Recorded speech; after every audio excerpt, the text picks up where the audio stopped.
Sí, sí, Grabar pues lo grabamos y vuelvo a y, decirlo, y sí, comienzas. sí. Vale. Pues estaba diciendo que en este momento en que parece que hay una forma eh, cámica que se expande por el mundo de agresividad, de...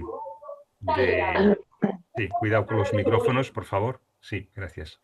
De agresividad, de violencia, de egoísmo exacerbado y de la ley del más poderoso, pues os invito a uniros conmigo en un deseo de que todos los seres sean felices, ¿no?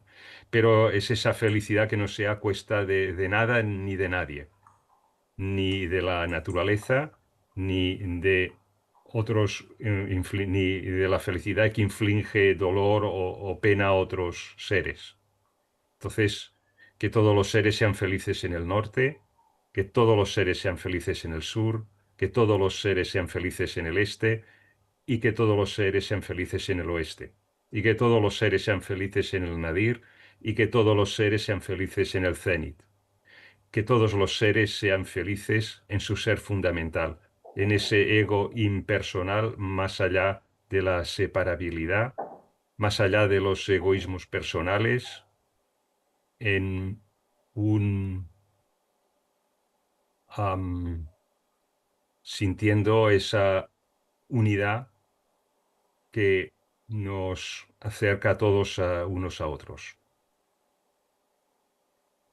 Bien, pues con estos buenos deseos empezamos la primera sesión del año. Gracias por conectaros. Em, Esto es Daniel Gambús.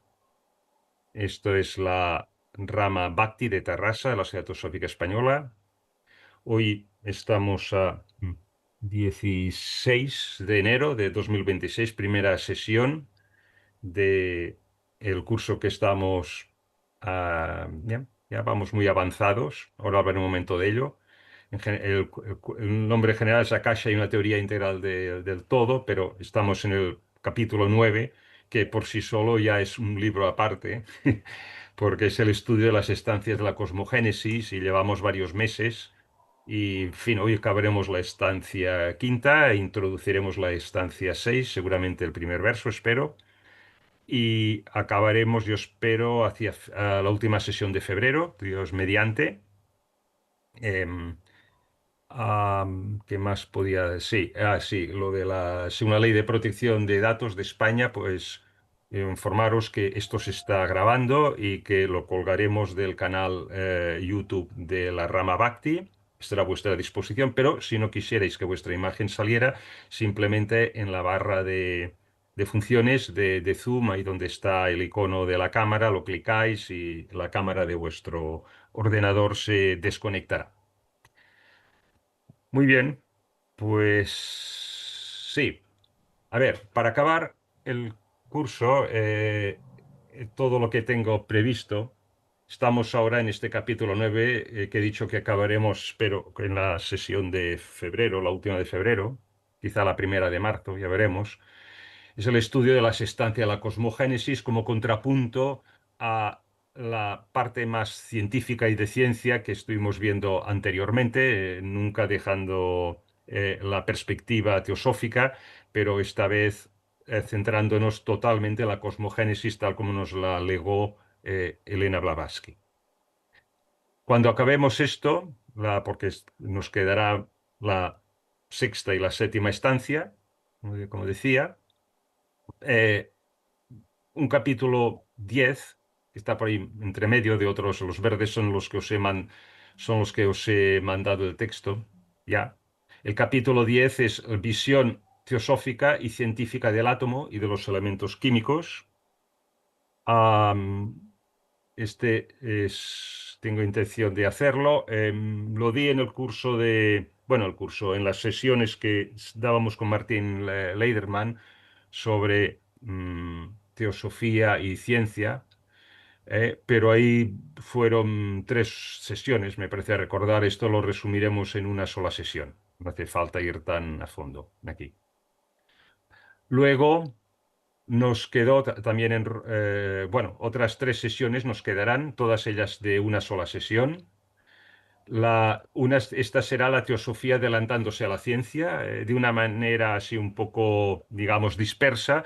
Hemos ido viendo cuando a lo largo de las estancias que Elena Blavatsky se adelantó a la ciencia de su tiempo, la discutía, eh, polimez- mm, generaba polémica y porque ella tenía su visión metafísica, pero es que además los apuntes científicos que ella hacía de ciencia, o sea, en el plano físico, resulta que luego la ciencia años o décadas posteriormente lo confirmaron.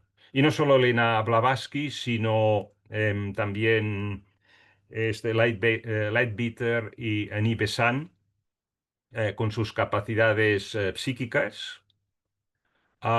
Y también, bueno, y también otros miembros de la sociedad teosófica, en este caso norteamericana, como Dora Kunz, también apuntaron qué dirección puede ir la medicina y ella realmente pues lo practicó. En fin, veremos todos estos ejemplos que nos dan bueno, yo diría un momento también de orgullo, ¿no? De pertenecer a la teosofía porque dices, caray, fíjate qué visión de futuro tenían estos miembros históricos y fundadores, ¿no? Que se adelantaron a la ciencia de su tiempo, ¿no?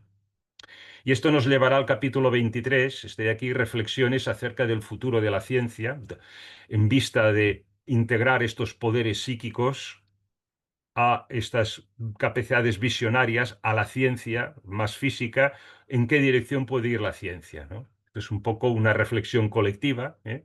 Bueno, espero que genere discusión y tal. Y finalmente, todo ello abocará a un último capítulo para cerrar esto, que será el cambio paradigmático de la ciencia.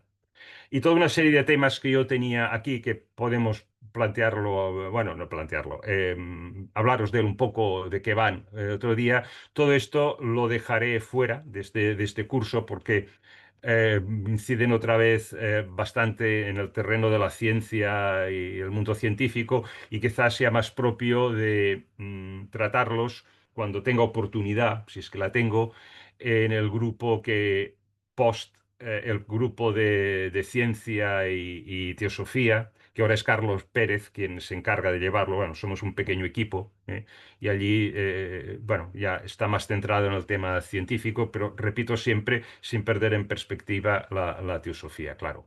Bueno, y cuando acabemos la cosmogénesis y nos adentremos en estos capítulos que os he hablado ahora brevemente en rojo, estos de aquí y el anterior, pues también os iré presentando el programa que tengo intención de empezar a partir, creo que será mayo, si Dios quiere, y que será un cambio de tercio, ¿eh? Allí pasaremos a la dimensión de la conciencia, ¿eh? Después de haber tratado, digamos, la parte más de ciencia, de biología y relacionado con la teosofía, trazando el puente entre un mundo y otro. En esto entraríamos en el campo de la conciencia, desde la visión puramente teosófica.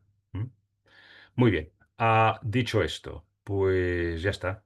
Vamos a entrar en tema. Me tengo que ir.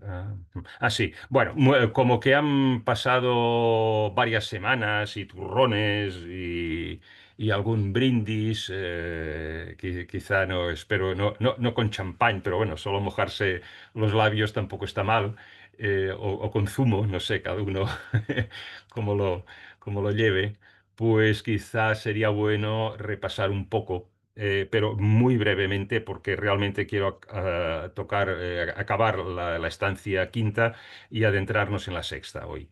Entonces, a ver, ¿dónde estaba esto? 604, sí. A ver, va. Bueno, la estancia quinta es 6 versos, el hijo de la Foad, ¿no? El hijo de las jerarquías septenarias, ¿no? Aquí entrábamos en materia de Foad, ¿no? Y el primer verso presentaba el logos y utilizaba el símil del dragón de sabiduría y surgen los 7 primordiales, o sea, los Diane Chohan, y que producen el aliento del dragón, que es el Foat, ¿no? El torbellino de fuego, ¿no? Y esto es un poco lo que nos habla el primer verso, que es introductorio, ¿no? Entonces, en el segundo verso em, entramos ya más específicamente a hablar de Foat. Bueno, yo no, la doctrina secreta, ¿no?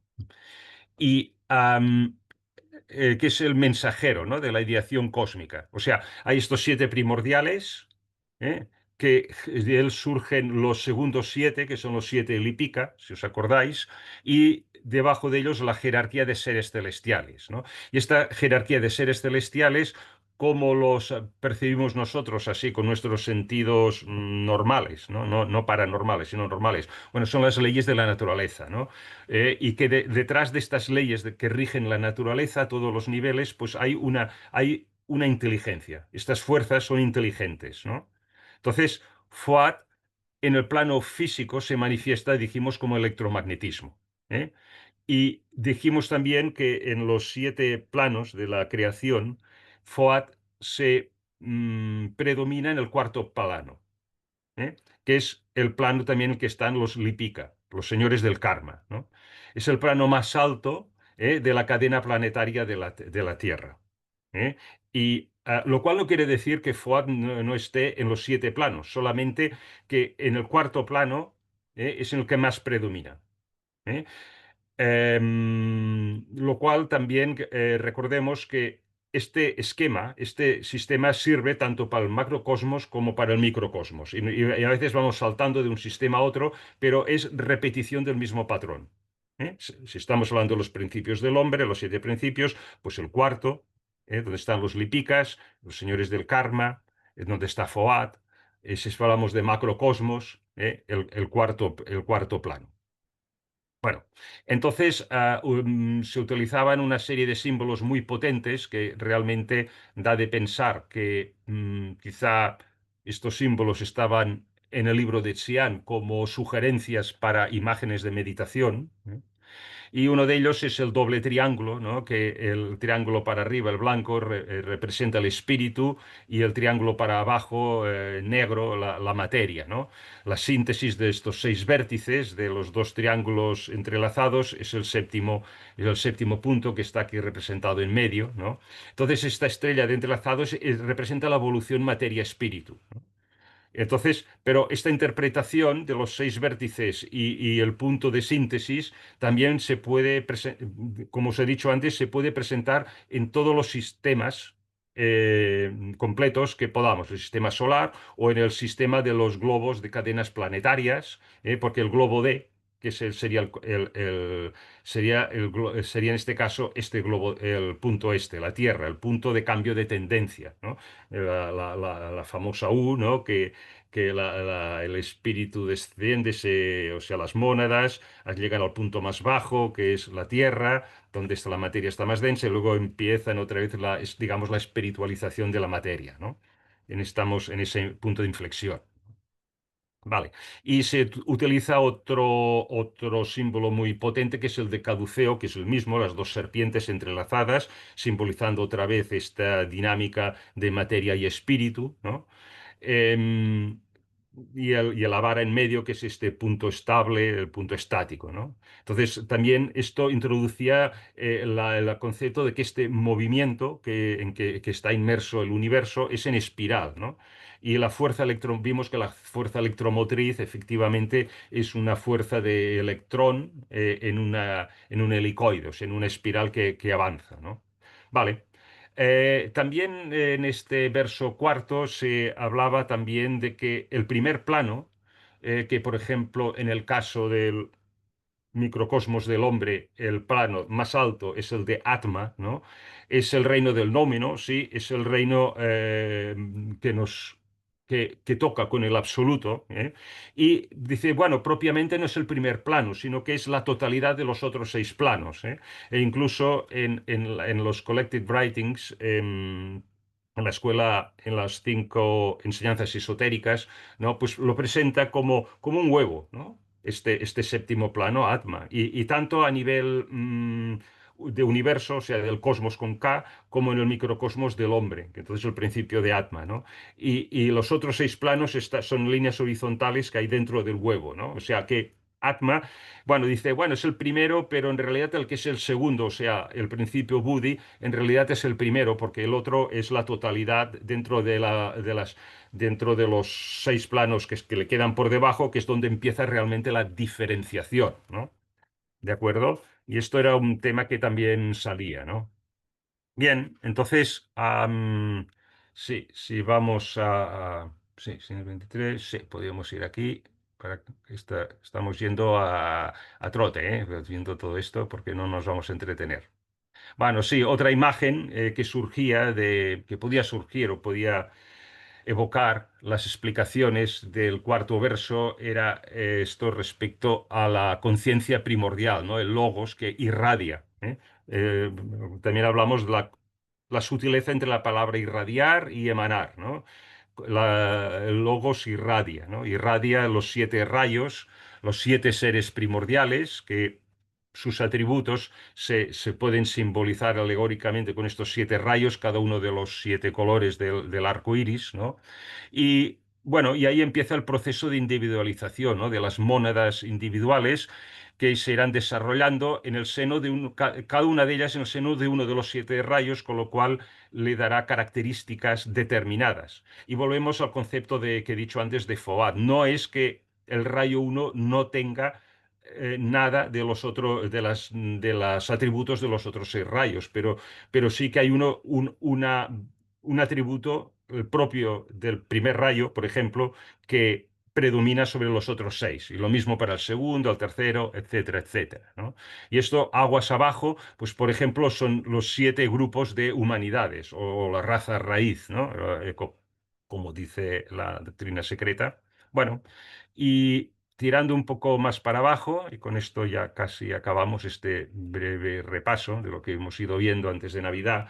El cuarto verso hablaba también de este esquema en el que el noumeno, ¿eh? El noumeno es la causa primera, ¿no? Es el corazón de la eternidad, ¿no? Realmente es el absoluto, ¿no? Y entonces, por debajo de él está pues el mundo de la verdad, Sat, Atman, ¿no?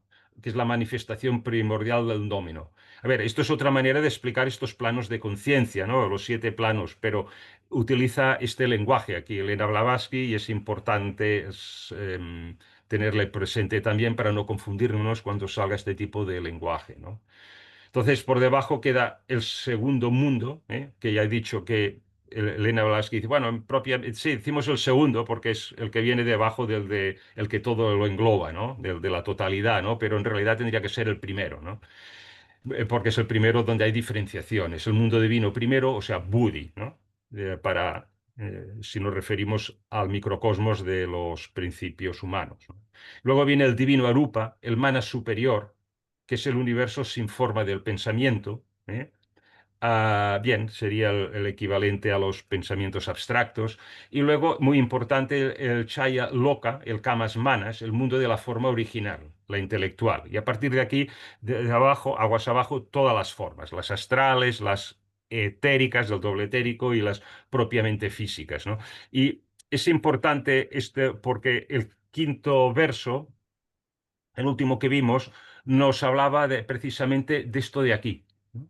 Y nos decía, bueno, siempre que hay 2 planos consecutivos, el plano de más abajo, por ejemplo, el de las formas más físicas, es una sombra del más elevado, del siguiente, que es el de la forma original, en el Chayaloka, que es el Kamas Manas, ¿no? Entonces, bueno, esto sucede incluso en cada jerarquía, ¿no? Por ejemplo, si tomamos la jerarquía de Lipicas, ¿no? Que es la propia de nuestro cadena planetaria, Tierra, ¿no? En el caso, presenta 3 formas, ¿no? Pero esto es general, ¿no? Para todas las jerarquías, ¿no? Hay un espíritu, que en este ejemplo serían los 7 lípicas, los 7 segundos, eso es, después de los 7 primeros, los Diana Chohans, ¿no? Luego viene el alma, que sería la jerarquía del medio, que son los devas, que dirigen las acciones de las fuerzas elementales, ¿no? Y luego viene propiamente el tercer nivel, o sea, la jerarquía inferior, ¿eh? Uno, espíritu, alma, dos, cuerpo, tres, que son los devas inferiores, ¿no? Y los elementales que ejecutan las acciones de las fuerzas elementales de, digamos, de la jerarquía media, lo que es el alma, ¿eh? Espíritu, alma, cuerpo, ¿eh? Entonces, hay que recordar en todo caso que hay inteligencias detrás de todas estas fuerzas elementales, ¿no? Y ahora vamos a ver ya finalmente lo que es el verso 6, porque aquí vamos a hablar un poquito más de estas jerarquías, ¿no? Am, vale, esto es sí, lo que estuvimos viendo. Y entonces ya entramos, 6, 3, 4, aquí, el sexto verso. Y ahora ya entramos en materia nueva. Si os parece bien, voy a seguir con la exposición del sexto verso, que liga con todo lo que acabo de decir, claro, y lo concluye porque es el último de la estancia quinta, y luego hacemos parada y para preguntas, aportaciones, lo que queráis. ¿Eh? Vale. Bien, entonces, sexto verso, leo primero. Los Lipica, estoy leyendo aquí, ¿eh? Luego vendrá el comentario de Elena Blavatsky, el que he extraído de la doctrina secreta. Entonces dice, los Lipica circunscriben el triángulo, el primer uno, la línea vertical o la figura uno, el cubo, el segundo uno y el pentáculo dentro del huevo. Este es el anillo llamado no se pasa, para los que descienden y ascienden. También para aquellos que durante el Kalpa están marchando hacia el gran día, sed con nosotros. Así fueron formados los Rupa y los Arupa. De una luz, 7 luces. De cada una de las 7, 7 veces 7. Las ruedas vigilan el anillo. Bueno, ah, así bote pronto y antes de entrar en la comentario de Elena Blavatsky, fijaros que está diciendo el número pi. El triángulo, 3, el primer uno, 1, el cubo, o sea, el 4, el segundo uno y el 5, 3,1415. 3, 1, 4, 1, 5. Y el pentáculo, ¿eh? Eso representa quizá, entiendo yo, el anillo del no se pasa, ahí metido, ¿eh? Pero ahora lo vamos a ver esto, ¿eh? Vale. Entonces, comenta ella, estamos aquí, la estancia prosigue con una descripción minuciosa de los órdenes de la jerarquía angélica. Del grupo de 4 y 7 emanan los grupos de 10 nacidos de la mente, los de 12, de 21, etc. Estando todos estos divididos a su vez en subgrupos de septenas, de novenas, de docenas, y así sucesivamente, hasta confundirse la mente en esta enumeración interminable de huestes y seres celestiales, teniendo cada uno su función distinta en el gobierno del cosmos, visible durante la existencia del mismo, teniendo cada uno de estas jerarquías y subjerarquías una función concreta, distinta, en cómo manejar el cosmos, las leyes naturales, visibles durante la existencia del cosmos mientras dure, ¿no?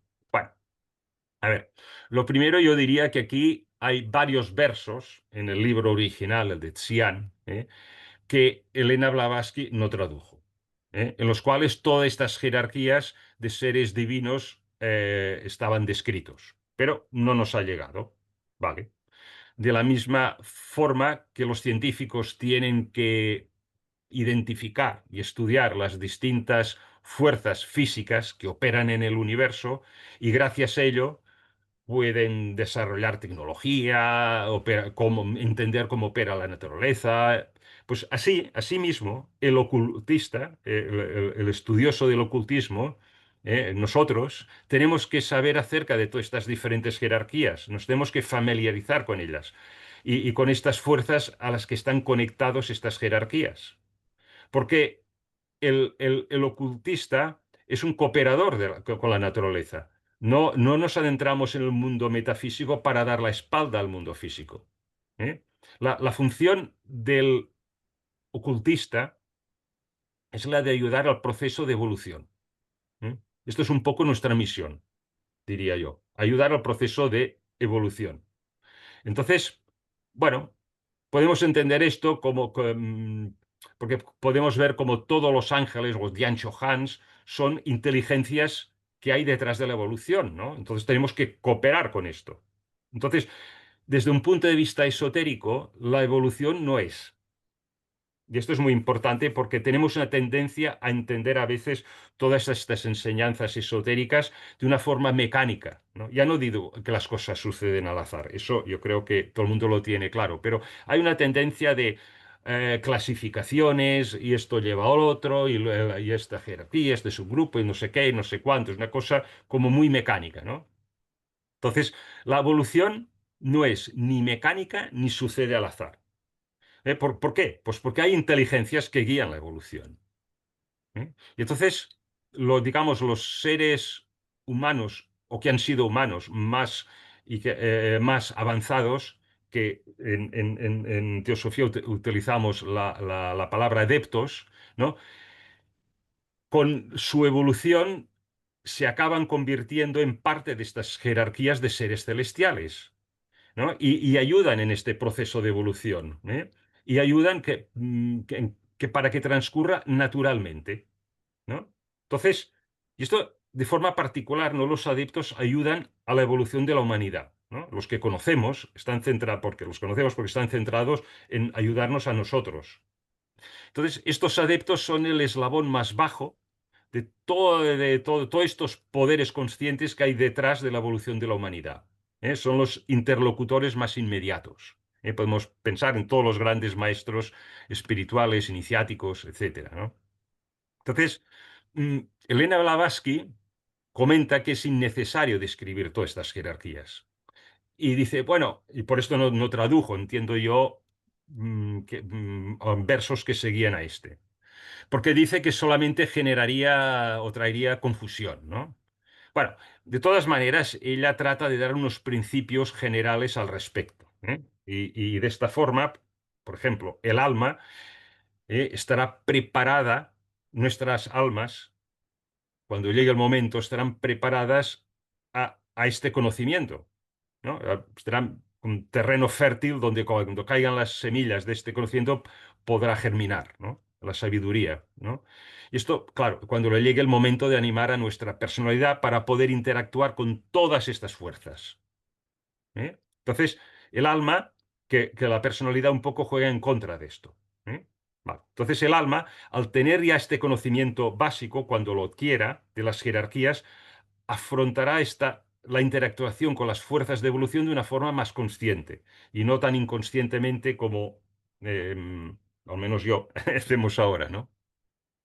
Entonces, si el alma se encontrara con toda esta información por primera vez en la encarnación, bueno, y llega el momento de empezar el adiestramiento, estar maduros para adiestramiento como ocultista, y que está empezando en ese momento, bueno, esa persona pues tardaría muchos, muchos años, si no vidas, para comprender estos principios básicos. Con lo cual, ya es bueno que los vayamos viendo, que los vayamos entrenando a ellos, que nos vayamos familiarizando con ellos, para estar capacitados a empezar a trabajar con estas fuerzas lo antes posible. ¿Eh? Entonces, el estudiante de ocultismo, que como intentamos ser, ¿no? Si adquirimos este conocimiento básico en nuestra alma, entonces cuando el alma empieza a entrar en contacto con estas fuerzas de la evolución, cuando empiece a ser consciente de la actuación de estas fuerzas, ¿no? Ya estaremos familiarizados con ello. Y la nueva personalidad nuestra que surgirá de ello, porque el vestido, la personalidad, mientras nos encarnemos, lo necesitaremos, podrá adquirir el conocimiento más ampliado, ¿no? De estas fuerzas evolutivas y de una forma más rápida, con lo cual podremos, siguiendo el ritmo natural, pero acelerando el proceso del ritmo natural, ¿no? Entonces, en los comentarios de Elena Blavatsky, ella habla fundamentalmente de tres jerarquías. Como veis aquí, están los constructores, los lipika y los planetarios. Y se mueven a tres niveles, porque estamos hablando del sistema solar nuestro, la cadena planetaria, en concreto de la Tierra, claro, y la ronda de globos de la cadena planetaria Tierra, la nuestra. Los globos A hasta, bueno, los 7 globos. Entonces, los constructores, por ejemplo, operan, ¿no?, construyendo las estructuras en las cuales la evolución tendrá lugar, tales como los planetas, si estamos a nivel planetario, el sistema solar, los globos o el cuerpo nuestro, de nuestros seres, de los seres vivientes, los animales, de los vegetales, los minerales, del hombre, ¿no? Entonces, hay toda una jerarquía de seres que están encargados de crear estas estructuras o vehículos, ¿eh? Los podemos llamar a unos arquitectos, a otros constructores, a otros obreros, a otros peones, no sé, ¿eh? Pero hay, como sabéis, hay muchas subjerarquías y cada una de ellas especializada en cada uno de los reinos. Bueno, entonces, veis ahí después los constructores, los lipica, son los que regulan la actividad de la evolución. Y están asociados a esa ley de causa y efecto que llamamos la ley del karma. ¿eh? Los Lipica, ya veis que a nivel cósmico, con K, se les nombra también los segundos 7, pero podéis pensar que en el sistema solar sucede lo mismo. Hay los 7 primeros, los 7 Dhyana Shohans del sistema solar, y luego vienen los segundos 7, los señores del karma. ¿eh? Entonces, se ha visto, por ejemplo, en el séptimo verso de la estancia 3, que de los 4 sagrados, el triple y logos de sustancia, surgen los 7 primordiales y los segundos 7 olipica, ¿no? Vamos a ver un momento porque es bueno que veáis que no están desconectados las estancias, sino que una son el seguimiento lógico de lo que ya se había presentado, ¿no? Y efectivamente, por ejemplo, la estancia 3, verso 7, ¿os acordáis, los que estuvisteis, que el logos no manifestado, a partir de él surgen el sagrado 4, o sea, los 3 niveles de cosmos, no, de logos, perdón, no manifestado, semimanifestado, manifestado, y la sustancia primordial, la materia primera, los 7 primordiales, Diana Sohan, los segundos 7, los Lipica. Aquí está todavía hablando a nivel cósmico, pero repito que estos son patrones que se repiten en cada sistema que analicemos. Y finalmente toda la jerarquía de seres celestiales. Bueno, ya lo vimos en su día, simplemente para decir que mm, em, hay una continuidad, en las estancias. Entonces, en tercer lugar, bueno, tenemos los planetarios, ¿no?, los espíritus planetarios. Y hay pistas de sus atributos por toda la doctrina secreta, pero no están presentados de una forma sistemática como lo están los otros dos jerarquías, que intervienen en la evolución humana, los constructores y los lipicas. Estos espíritus planetarios parece que están asociados a la conciencia, que está evolucionando en los diferentes sistemas que forman el universo. ¿eh? Entonces, por ejemplo, vamos a poner un ejemplo, hay 3 importantes aspectos en la Tierra para que ésta pueda albergar conciencia en su proceso evolutivo. Bueno, ¿cuáles son estos 3 aspectos en la Tierra? Bueno, lo primero es la forma de la Tierra. La forma que permite que nuestro planeta pueda albergar eso que llamamos vida.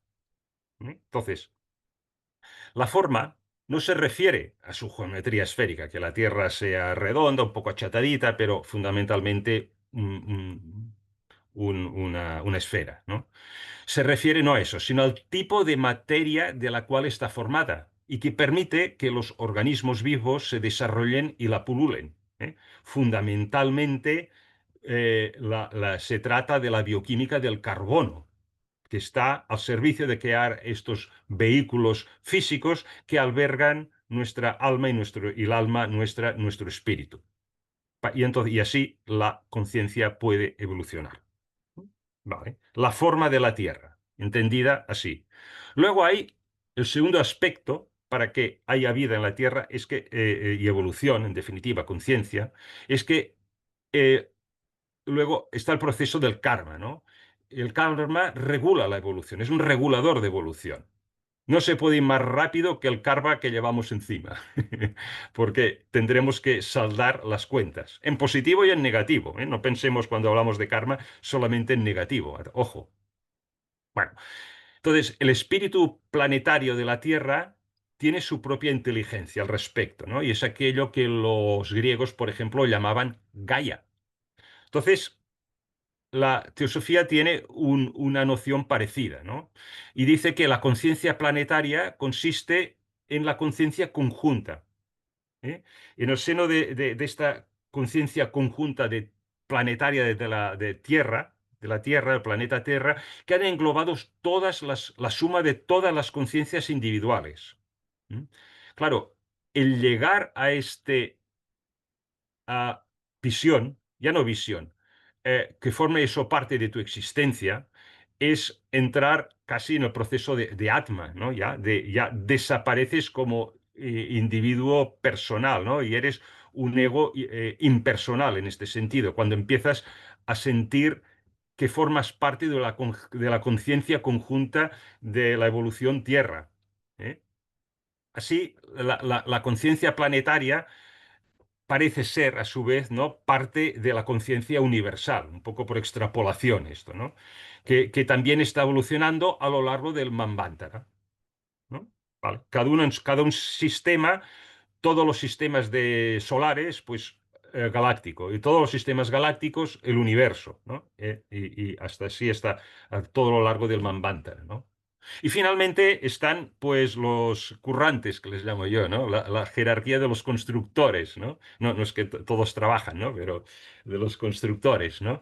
Que se despliega en tres niveles. Bueno, como veis también en el gráfico, pues hay constructores a nivel del sistema solar, que son los que tienen su aspecto espiritual más desarrollado, tienen conciencia y tienen poderes más profundos que los otros, las otras jerarquías de constructores que quedan por debajo del sistema planetario, que son los de la cadena planetaria y la de la ronda de los globos, ¿no?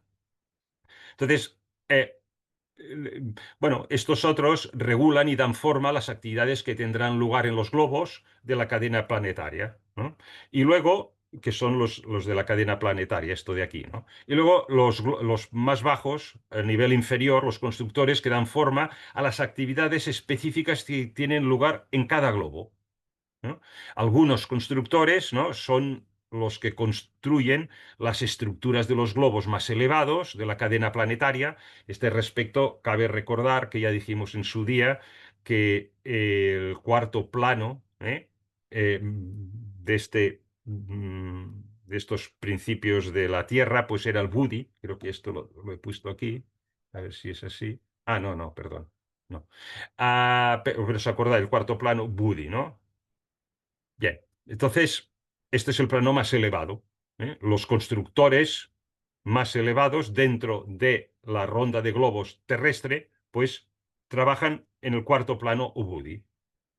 Entonces, las otras dos jerarquías que intervienen en esta evolución de la humanidad, los Lipika y los espíritus planetarios, también presentan estas mismas jerarquías especializadas a nivel del sistema solar, cadena planetaria o la ronda de globos, ¿eh?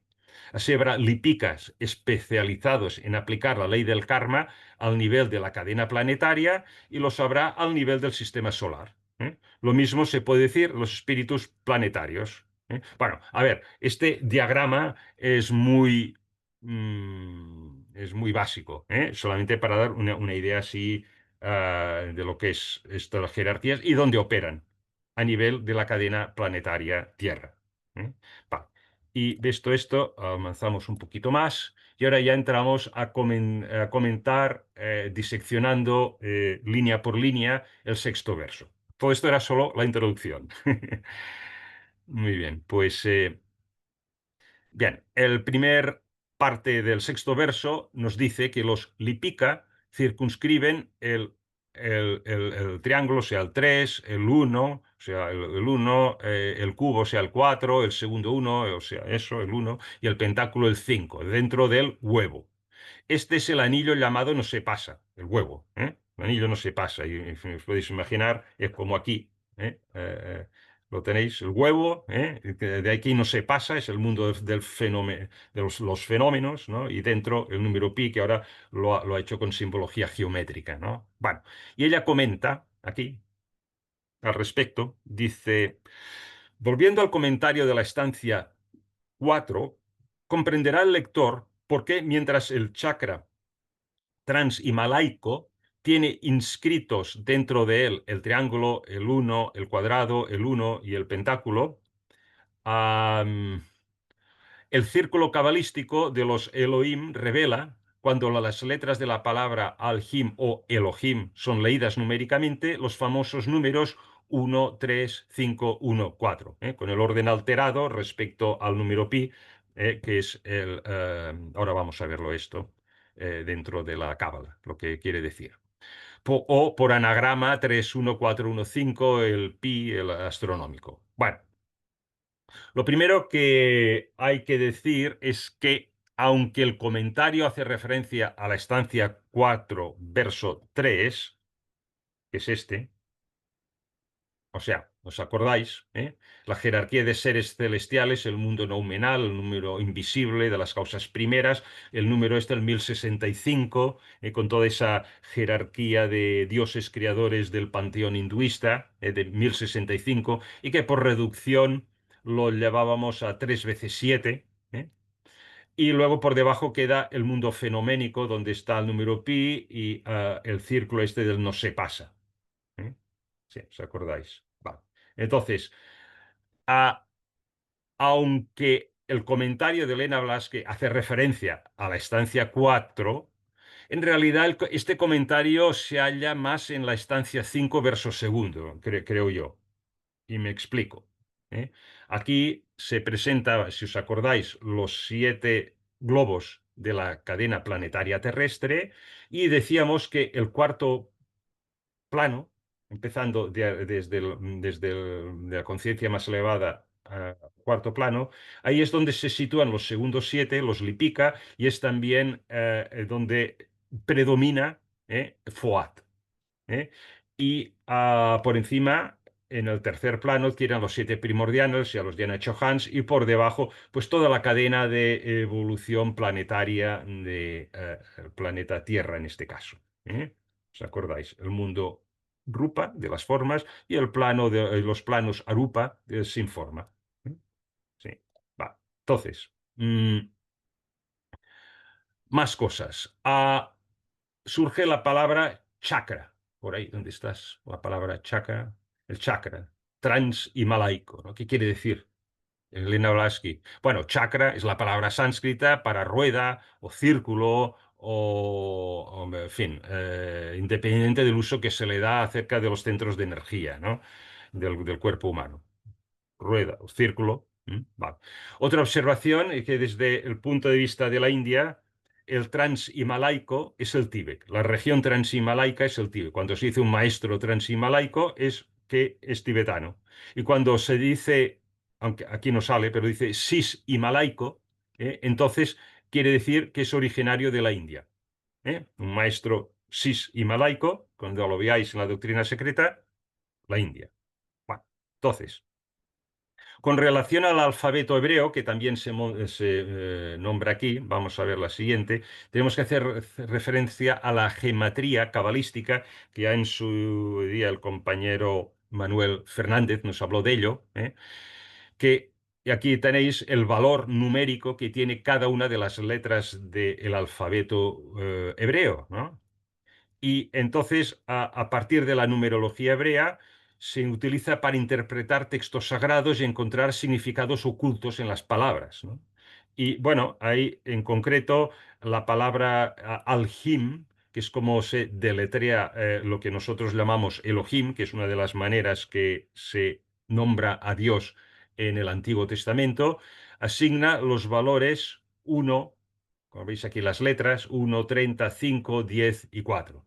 O sea, los números 1, 3, 5, 1, 1 y 4 en el comentario, ¿no? Es que nos dice. Y es que, y también dice a la palabra anagrama, ¿no? Que es una palabra o frase que se forma al reordenar las letras de otra palabra o frase original utilizando las letras una sola vez, ¿no? Entonces, la reordenación de 3, 5, 1, 4, pues nos lleva obviamente al número pi, 3, 1, 4, 1, 5, ¿eh? Bueno, este es el número que ya se citó en la estancia 4, verso tercero, que antes he dicho, que es el número del círculo, ¿no? Entonces, esta simbología geométrica del 3, 1, 4, 5, 1, 4, 1, 5, sí, corresponde a figuras representadas en el interior de este triángulo, ¿no? El cuadrado, tal, tal, tal, que es como ella, es la simbología que ella utiliza aquí. Entonces, consecuentemente, este verso concreto se refiere a las jerarquías de los seres celestiales que operan en el plano fenoménico. Por esto está citando el número pi y no el 1065, ¿no? Entonces, son los planos manifestados en los cuales tiene lugar la evolución, los 4 planos inferiores del universo, ¿eh?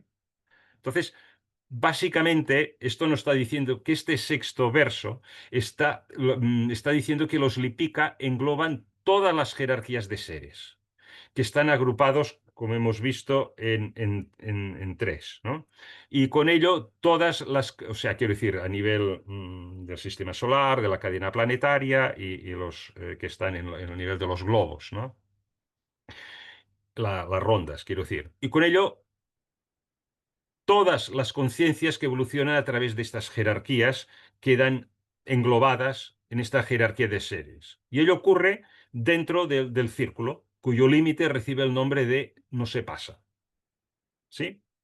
Vale. Esto es lo que esto es el preámbulo, del sexto verso, muy importante. Vale. Entonces, continuando con la primera frase estas, no nos hemos movido de aquí. Dice, comenta Elena Blavatsky. Estoy leyendo aquí ahora y luego seguiré los otros dos. Los Lipica separan al mundo o plano del espíritu puro de la materia. Ellos, los Lipica, circunscriben al mundo manifestado de materia dentro del anillo no se pasa. O sea, todo lo que es materia, todo lo que tiene forma, queda dentro del no se pasa. El significado esotérico es que los registradores del libro mayor kármico, o sea, los Lipika, constituyen una barrera impasible entre el ego personal y el sí mismo impersonal. El ego personal y el ego impersonal. El noumeno, el sí mismo impersonal, y la fuente parental del anterior, el ego personal. Bueno, esto es el comentarios de Elena Blavatsky. Vamos a reflexionar, explorarlos un poquito. Y es que con respecto a la noción del anillo no se pasa, hay diferentes niveles de anillos. ¿Mm? Para empezar, son estados de conciencia que no pueden ser cruzados, a menos que no dejemos atrás ciertos niveles de conciencia o identificación con la personalidad, claro. Todas las actitudes de egoísmo, de agresividad, de recelos, etcétera, ira, enfados, tal, quedan dentro de la identificación con la personalidad. Eso tiene que dejarse atrás. Bueno, entonces, la manera más obvia de interpretar este pasaje es que si el objetivo es ser consciente del sí mismo impersonal, si esta es nuestra misión, es que tenemos que ser capaces de dejar atrás el ego personal, ¿no? Entonces, mientras operamos de acuerdo al ego personal, pues no podremos de ninguna de las formas cruzar esta barrera o anillo del no se pasa. ¿Y qué nos perderemos? Pues nos perderemos que no nos daremos cuenta de la existencia del sí mismo impersonal universal que hay detrás. Esa experiencia mística, ¿eh?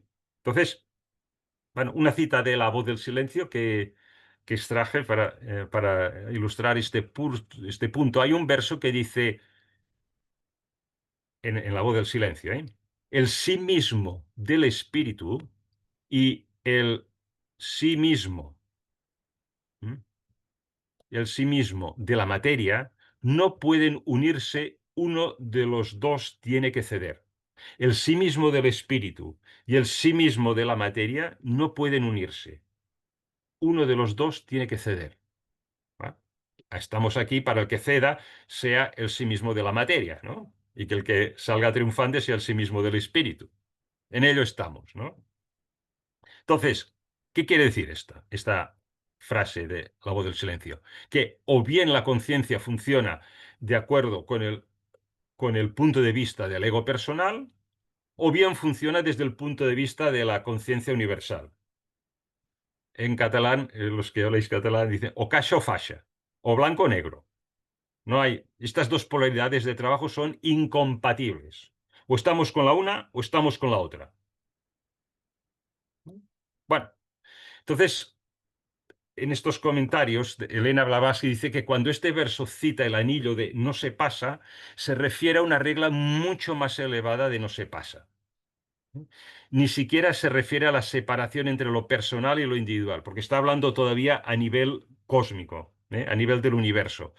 Entonces, desde el punto de vista teosófico, la individualidad espiritual, sabéis que la llamamos con el nombre de mónada, ¿no? Individual espiritual es mónada.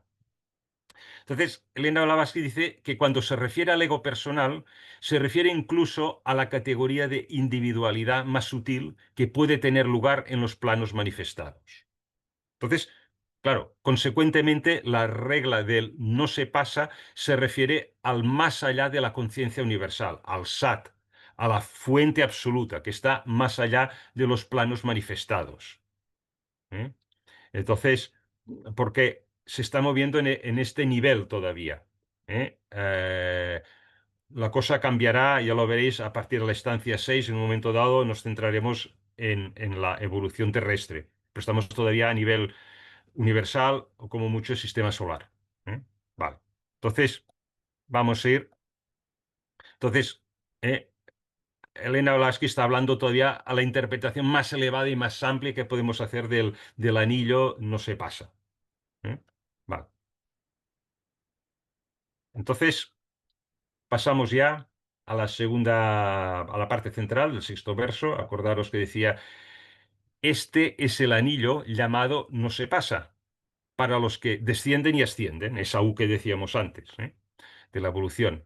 También para aquellos que durante el Kalpa están marchando hacia el gran día, sed con nosotros. Bueno, aquí introduce un nuevo concepto, sed con nosotros, no había salido hasta ahora. Muy bien.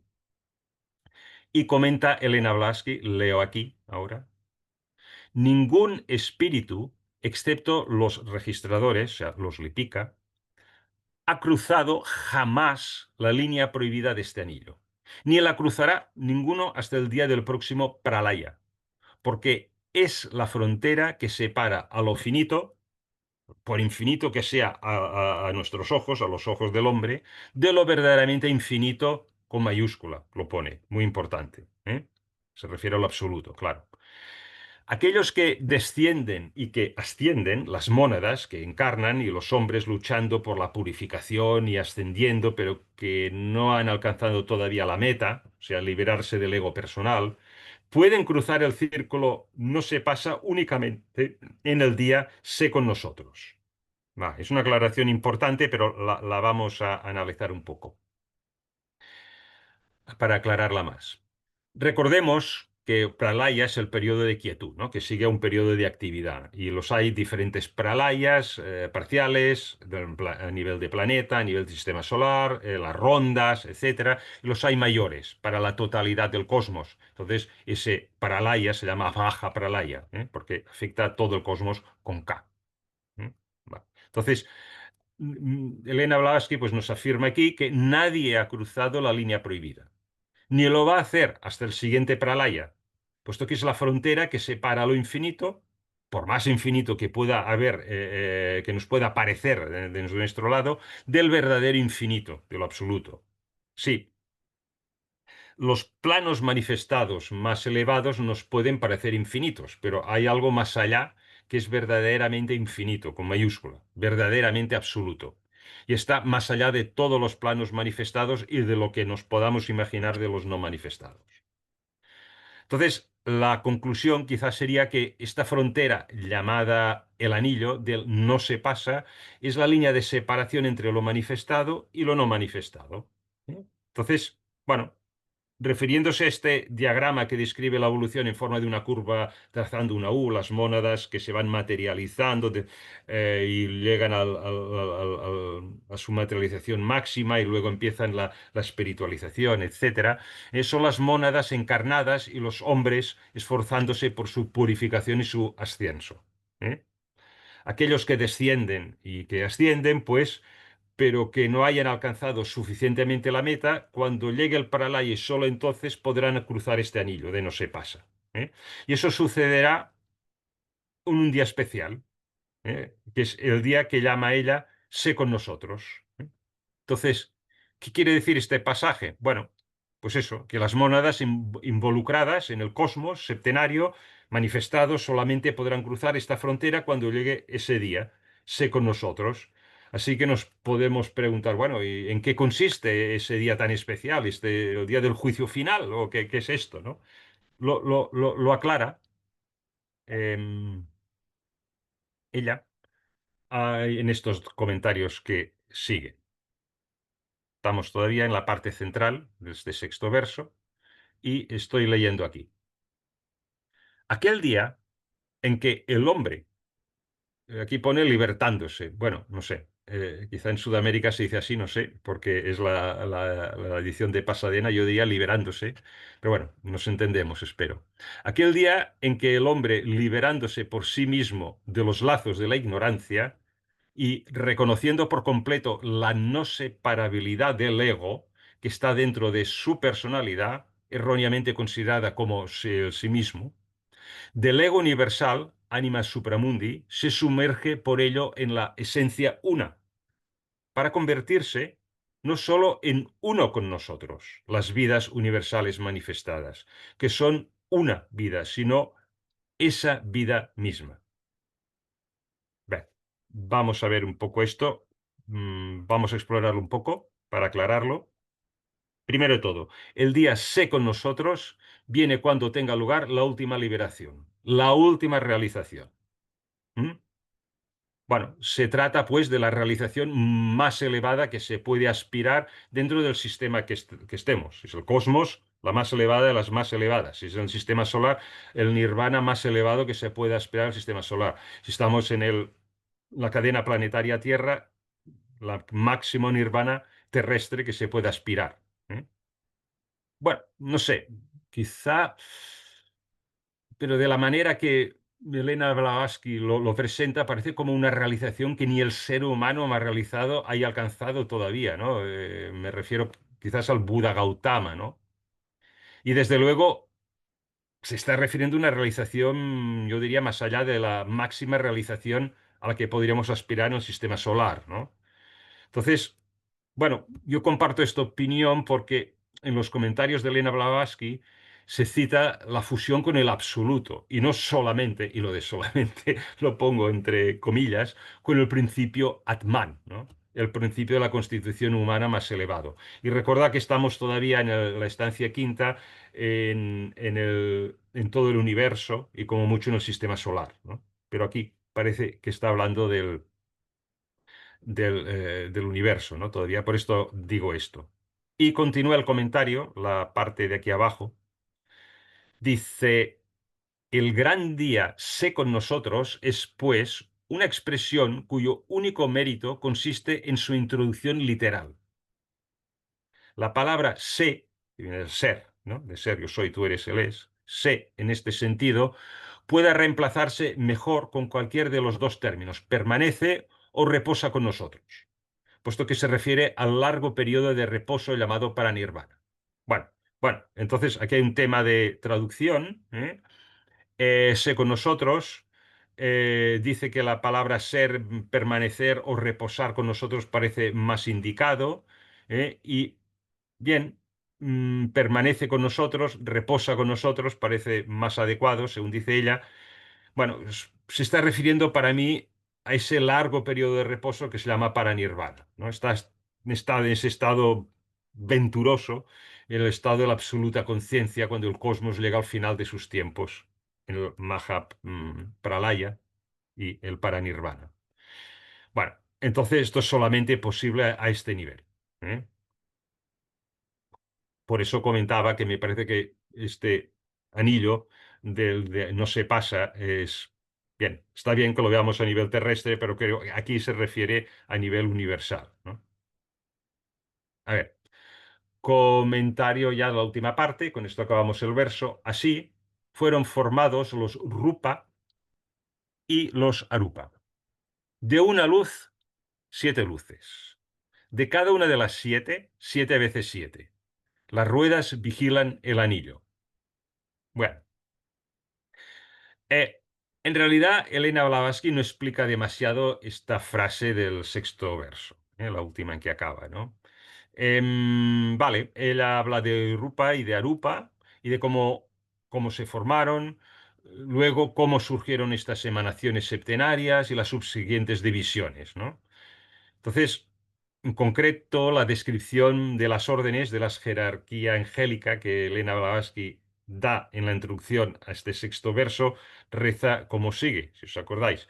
Del grupo de 4 y 7 emanan los grupos de 10, nacidos de la mente, los de 12, de 21, etcétera, estando todos estos divididos a su vez en subgrupos de septenas, de novenas, de docenas y así sucesivamente. ¿Os acordáis? Que lo leímos, ¿no? Y el verso acaba con una enigmática frase, ¿no? Las ruedas vigilan el anillo. Bueno, vamos a ir paso a paso. En primer lugar, esta idea del vigilar, ¿no?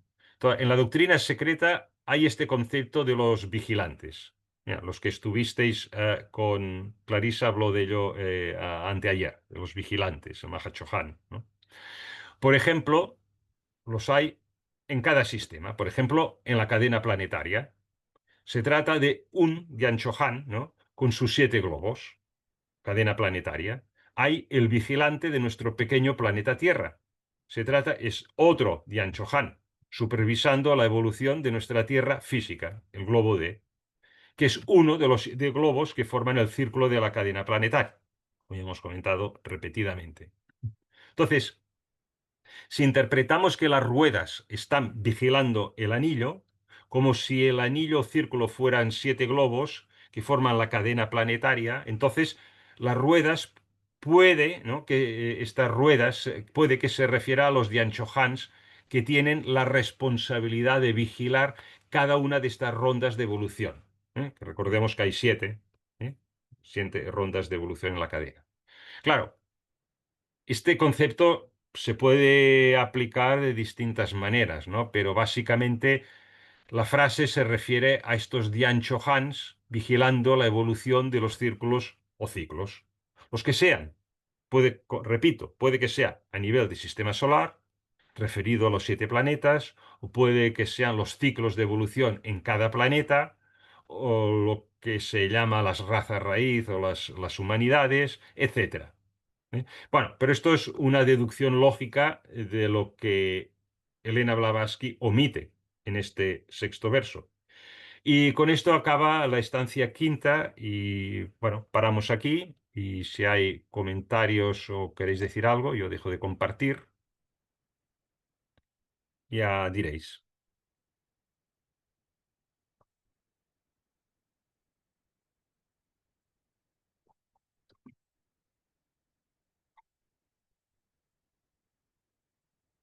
¿Se ha seguido la explicación?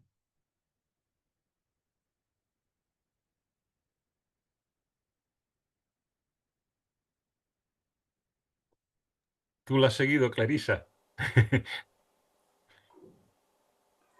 A ver, no hay manos, pero Manolo ha abierto el micro. Ah, a ver, Manolo.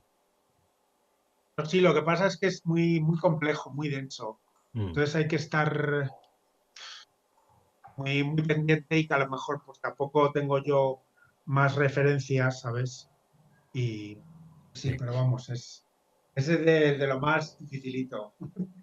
Sí, sí, sí, esta estancia quinta y la sexta requerirán mucha atención. Luego la séptima ya nos centraremos las humanidades y suenará un poco más Y a mí ligero. me gusta más la de las humanidades, que es lo que sigo a Isaac desde hace años, Ajá. porque bueno, como hice historia, Ah, pues ya, siempre me llama más la atención, sí. ya, ya, ya, ya, ya. Si esto es antes de la historia humana, estamos todavía, estamos antes de la historia humana, pero ya se va gestando la humanidad. Mm, Mónica ha levantado la mano. mm. Hola, sí, gracias. Sí, hola. Dijiste en un momento determinado que las huestes de seres celestiales Ujú.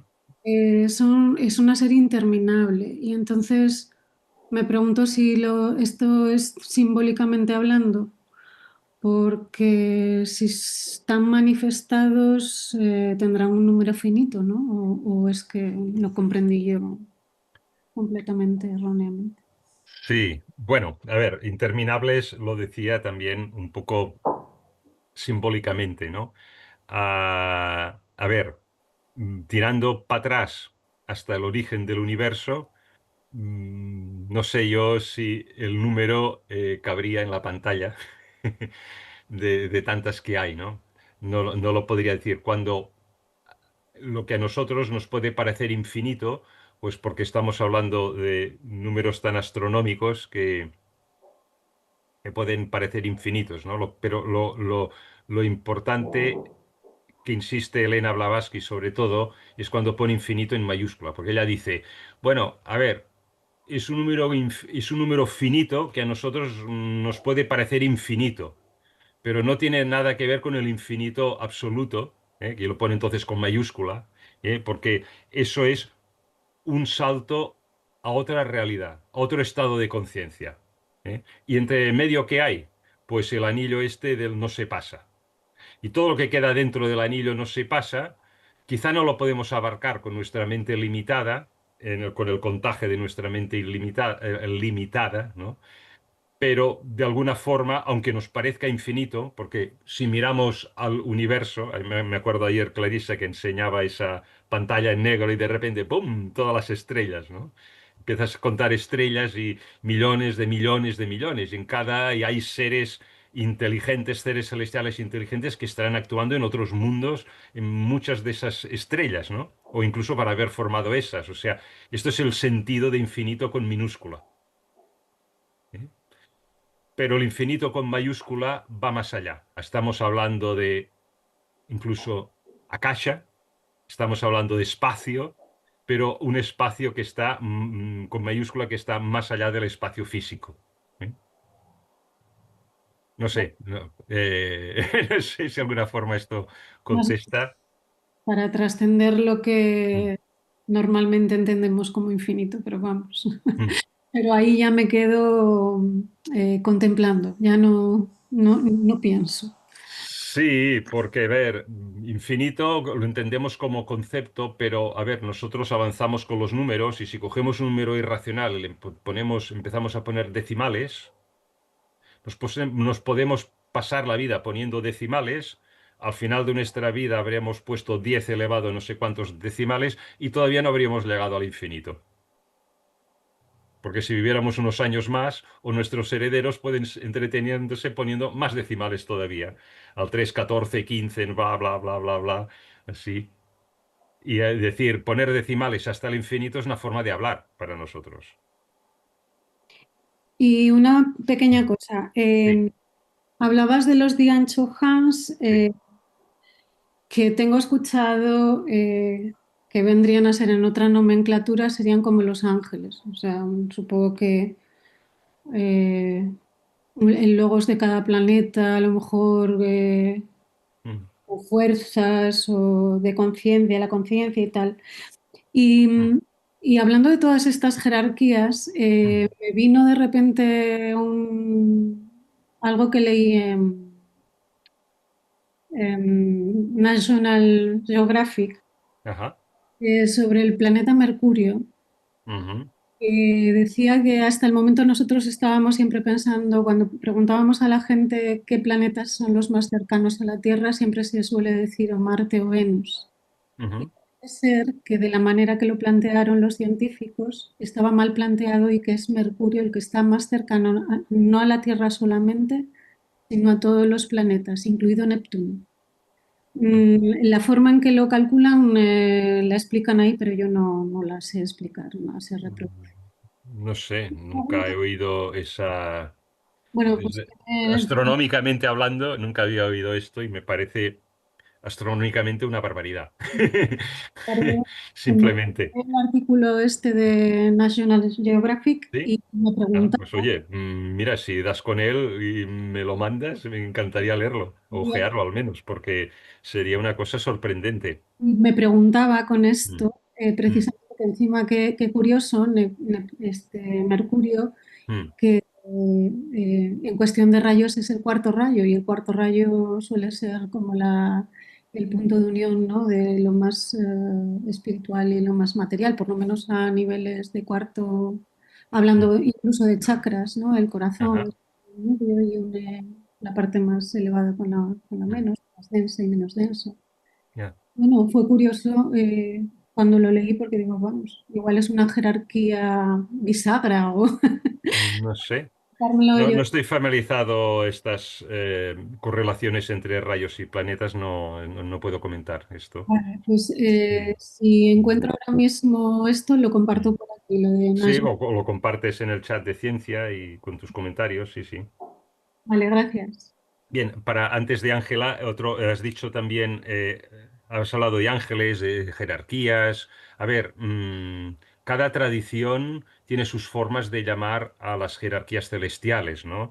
De hecho, Clarisa se lo sabes de memoria, yo no. Los ángeles, según la tradición judío-cristiana, también tiene 7 categorías, ¿no? Clarisa, me No, parece recordar. 9, 9, fíjate, más de 9. 7.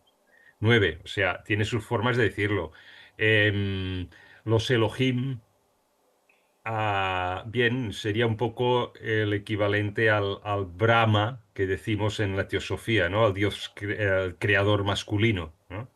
Que está a un nivel más bajo de Brahman, ¿no? Que es el dios impersonal, para decirlo de alguna forma. Quiero decir con ello que en cada tradición hay jerarquías equivalentes porque todas están bebiendo del mismo fondo común de sabiduría antigua, ¿eh? Y luego con la cultura local de cada una de ellas, pues coge sus propias interpretaciones, ¿no? ¿Eh? Y bueno, es una cosa interesante de ver, ¿eh?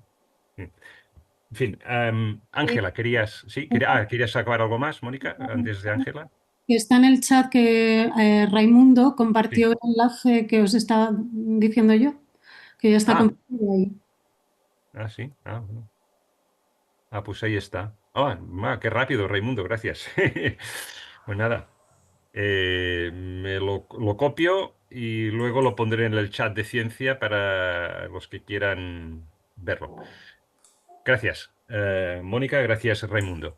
Ángela. Ujú, Gracias. ujú. No, me llama mucho la atención la expresión de chakra transhimaláyico. O Hmm. sea, tú explicaste, pues sí, chakra es rueda, círculo, el movimiento.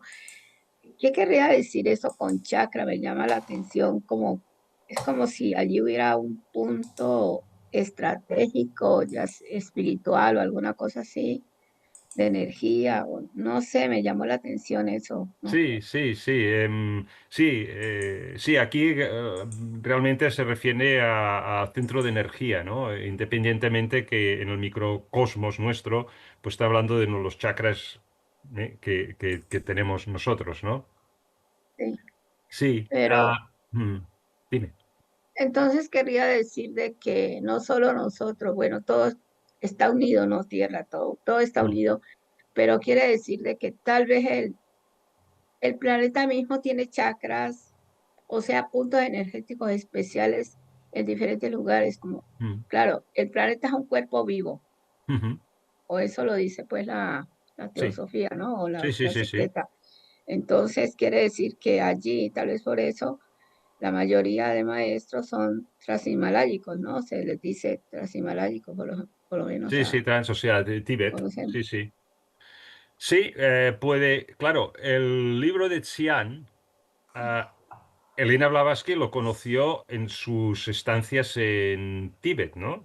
Y traducía. Ella, bueno, decía que era un lenguaje pictórico, o sea, hecho de símbolos, pero había traducciones al chino, traducción al sánscrito principalmente, ¿no? Y a partir de estas ella pudo pasarlo al inglés, ¿no? Entonces, a ver, en la tradición tibetana, ¿no? Hay un mapa del Tíbet, ¿no? En el que se presenta el Tíbet como una, o sea, los límites de lo que es la tierra del Tíbet como una fiera, ¿no? Como un animal muy, muy, muy agresivo, ¿no? Y tiene esos centros de energía en distintos puntos del mapa, o sea, puntos geodésicos, ¿no? Y que entonces cuando llegó el budismo, pues se amansó esta fiera, ¿no? Y se convirtieron a la no violencia, ¿no? Bien, puede que el libro de Xian, cuando habla de esto del chakra, ella lo insiste en que es transhimalaico y quizás se refiere a esto. No lo sé, es que tampoco lo pone, ¿no? Yo solo te pongo esta referencia que conozco.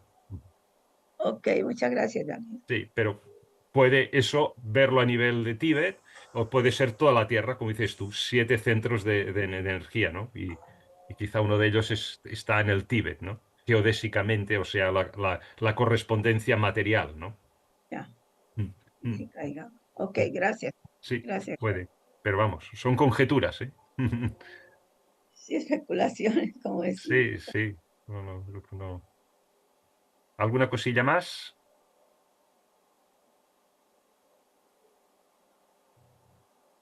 No hay manos. No hay manos. Lo que te iba a comentar es que según el horario que tenemos y Mm. según lo que quisieras comenzar, quizás daría muy poco tiempo para Sí. profundizar en ello. No, no, no, no, no podemos ver el primer verso, Mira, pero sí que... está Mm. Carlo Tax. Carlos, sí. Adelante, Carlos. ¿Qué Gracias, tal? muy buenas ¿Qué a tal? todos, un abrazo, feliz año. Hola. Igualmente. Un pequeño comentario y una pregunta. Dentro de la doctrina, Ujú. refiriéndome a lo del infinito, ella dice textualmente casi infinito, Mm, porque después menciona, como tú bien los has aclarado, dentro del círculo, manifestando en el seno del infinito, y el infinito con mayúscula. mm, Entonces es casi infinito lo anterior y infinito el centro donde se manifiestan estos centros. ujú. Ahora, mi pregunta, el final del verso donde dice las ruedas vigilan el anillo, Sí. siempre lo hice alusión a los Lipica. Me imaginaba que como centros de energía, Lipica era de los círculos que vigilan, puesto que ellos controlaban el círculo no se pasa o el anillo no se pasa.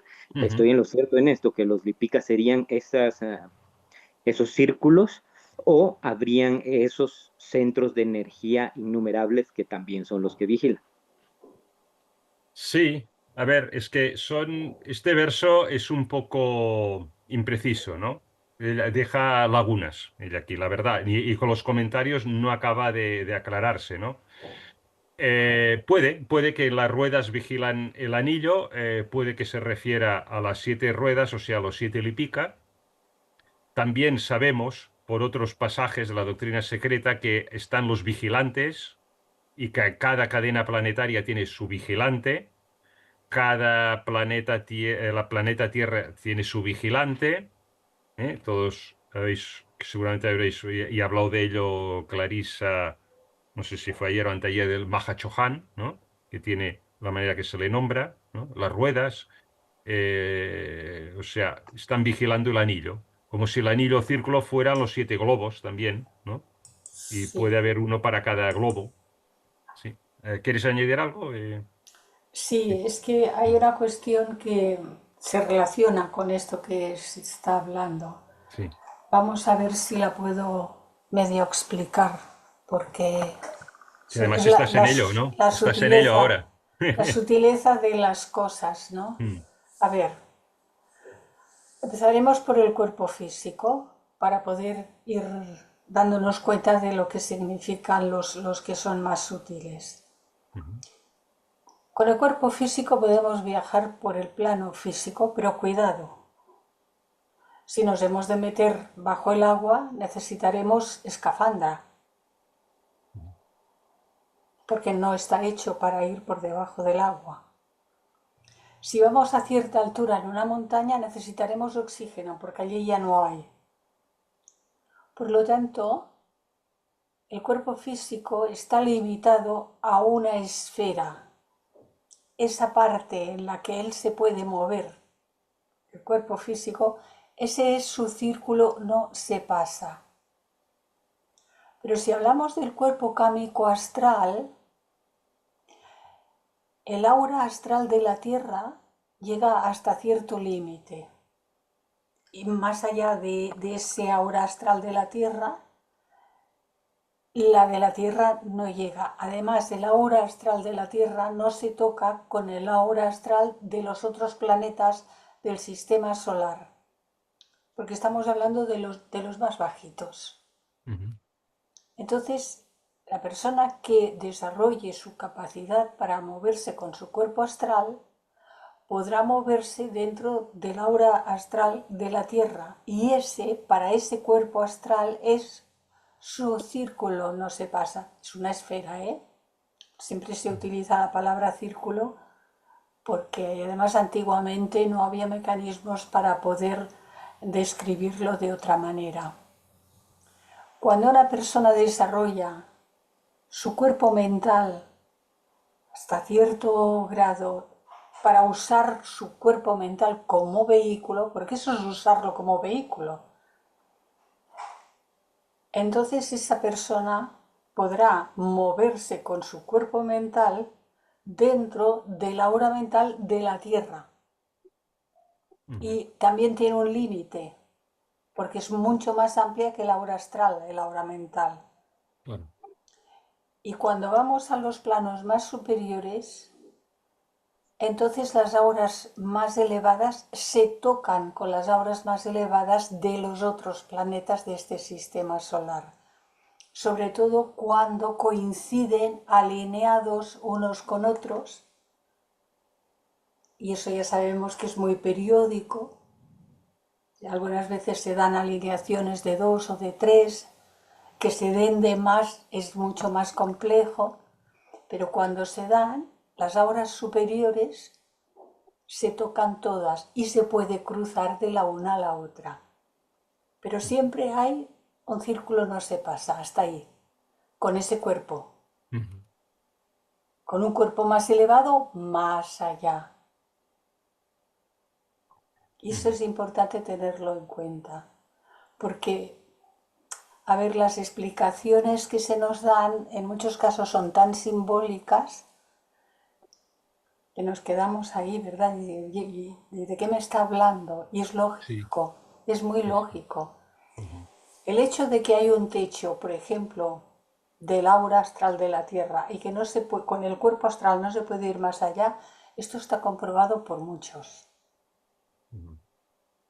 Y luego a partir de ahí lo otro es mucho más difícil porque hay muy pocas personas hoy por hoy que hayan desarrollado sus vehículos superiores para usarlos como vehículos realmente.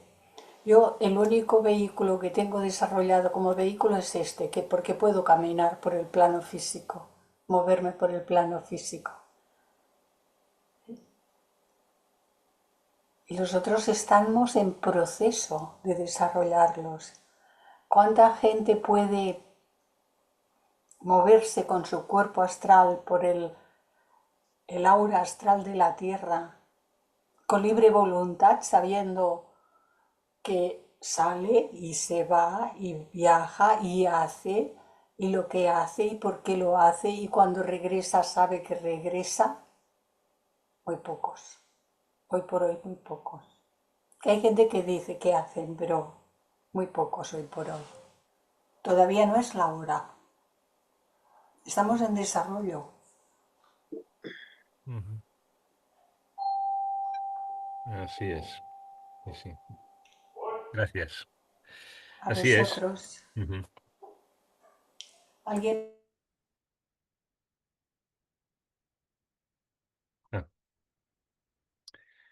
Bueno, creo que tiene que atender la puerta. ¿Alguien quiere decir alguna cosita más?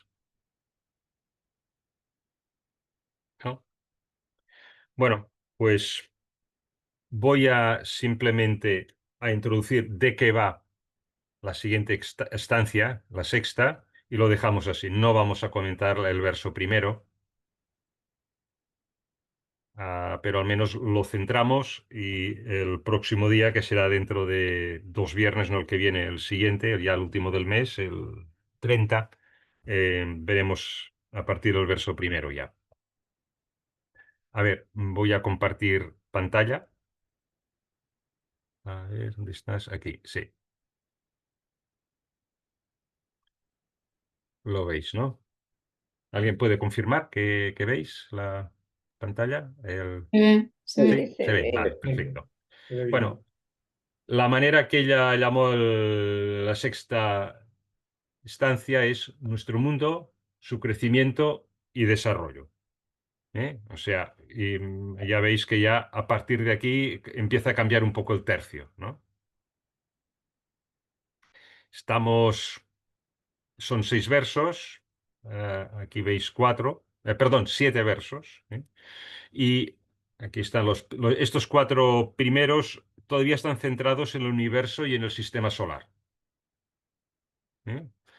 Y la segunda parte, que es del verso 5 a 7, que es, si veis aquí, esto de aquí, ves, ya empieza el quinto diciendo, en la cuarta ronda, o revolución de vida, los hijos, bla, bla, bla. O sea, el 5, 6 y 7 ya nos centramos en la cadena planetaria Tierra, y luego la estancia séptima para que se alegre Manolo Muñiz, hablaremos de las razas terrestres, o sea, del hombre, ¿no? En concreto.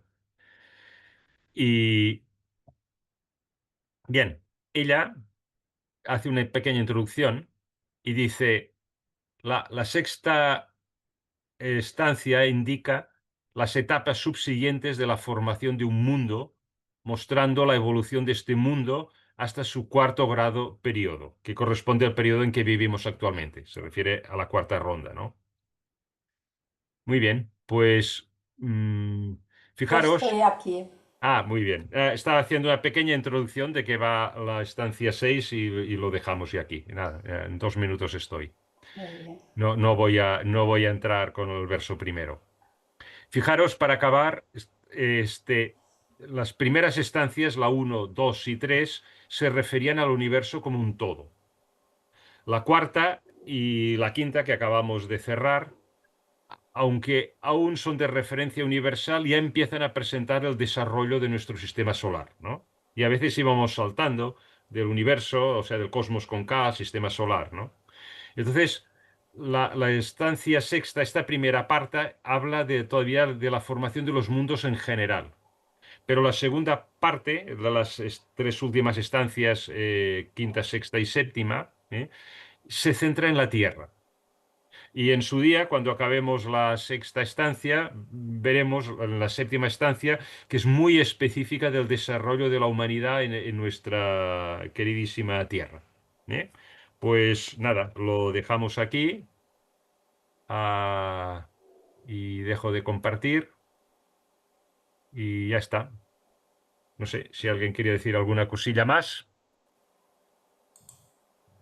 de lo que hemos estado viendo hoy. Ahora habréis visto que ha habido más alto contenido de interpretación personal que en pasadas exposiciones, pero es que precisamente en la estancia quinta no, ya os he dicho antes que debió cortar muchas estancias o versos, porque se ve, ¿no? Y ella misma dice, es que explicaros las jerarquías, esto traería confusión, ¿no? Y de hecho, fijaros que en la estancia, bueno, ya lo veréis el próximo día, el primer verso, se empieza hablándonos en chino. Y nunca mejor dicho, porque empieza por Kuan Yin, Kuan Shan Yin, Kuan Yin Tien, etcétera. Y claro, no, lo dice por una cosa muy concreta que tendré, que ya comentaré el próximo día, ¿no? Porque tira del budismo chino, ¿no? La cuestión de género, el género del logos, ¿no? Muy bien. Pues Sí, a sí. ver, para que no nos olvidemos que tu próxima presentación es el día 30. Sí, así es. Viernes día 30, que ya pasaré el programa a su Sí, debido momento. ¿eh? eso es. Creo que dará tiempo como mínimo de hacer la primera y segundo verso y vamos, Muy bien, porque ya veis que los voy desmenuzando mucho y lleva su tiempo. muy bien, gracias. Pues Venga, dejamos de grabar. por favor, sí.